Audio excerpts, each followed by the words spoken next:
this channel.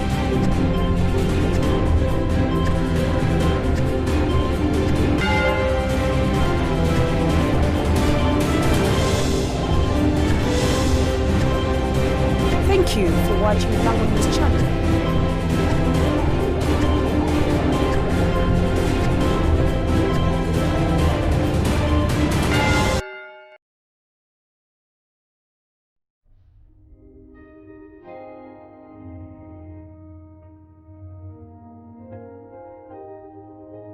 One of my last meetings with the late Wanyashi Yosam Uduri remains etched in my memory like a sacred testimony. It was on his last birthday celebration at his home in Tebohe, Apai district, a warm gathering filled with laughter, teasing, and the gentle authority of an elder whose life had shaped the destiny of the Lango people. That afternoon, as the sun softened behind the small hut, he narrated a story I had never heard before, how he personally saved former President Dr. Apollo Milton Obote from a group of whites he suspected had the intention of harming him. He told the story quietly, almost reluctantly, as though acts of courage and sacrifice were too ordinary to boast about.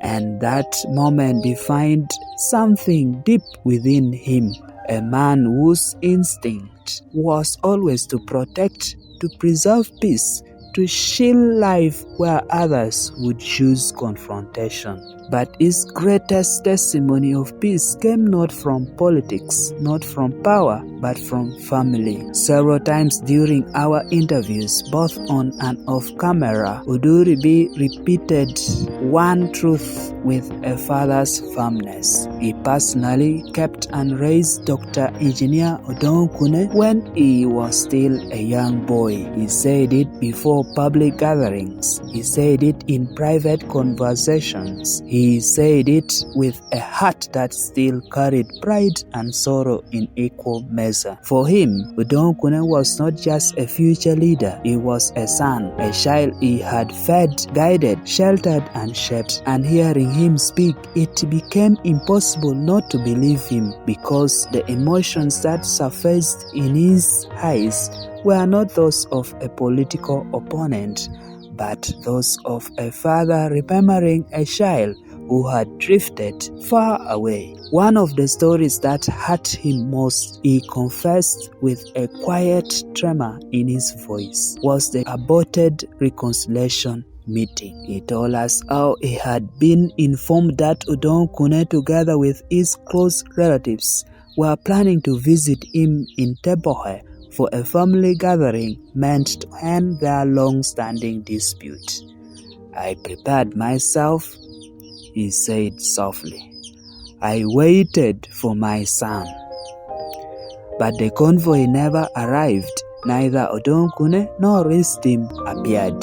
He looked disappointed even as he recalled it years later, because for him it was not just a failed meeting, it was a missed chance to reunite a broken family, to bring a son back to his brothers and sisters, to close a wound he no longer wished to carry. These experiences shaped my own understanding of the two men. It became clear to me that they were once extremely close, beyond politics, beyond the throne, beyond the succession. I came to believe this is why, through all the tension and rivalry, Dr. Engineer Odongo remained unusually careful in his public statements about Uduri, even as he pushed for the throne, even as factions formed behind him, even when the cultural storm raged.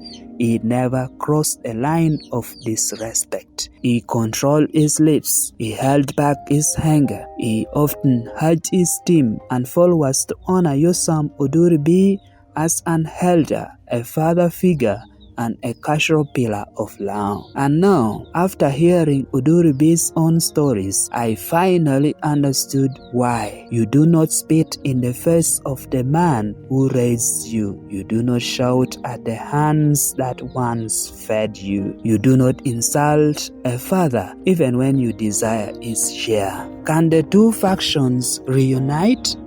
With the passing of Uduri and the maturity of Okune's leadership, the possibility of unity between the Lango Cultural Foundation and the Lango Cultural Institution is no longer a dream, it is a necessity. Reconciliation is possible because the original conflict was not purely political, it was personal, rooted in family-like relationships that can still be restored. Both leaders, past and present, share deep respect even during disagreement.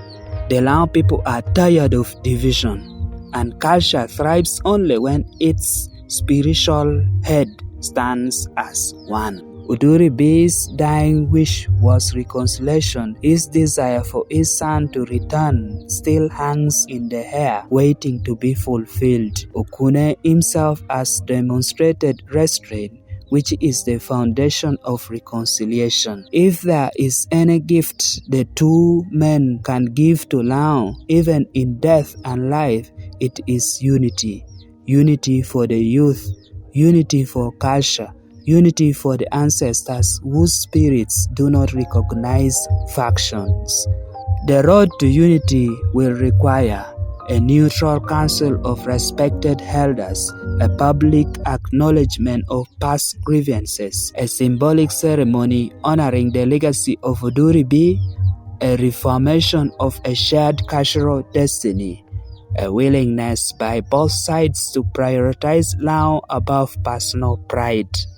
And if the spirit of a father could speak, perhaps it would whisper, "My sons, come home."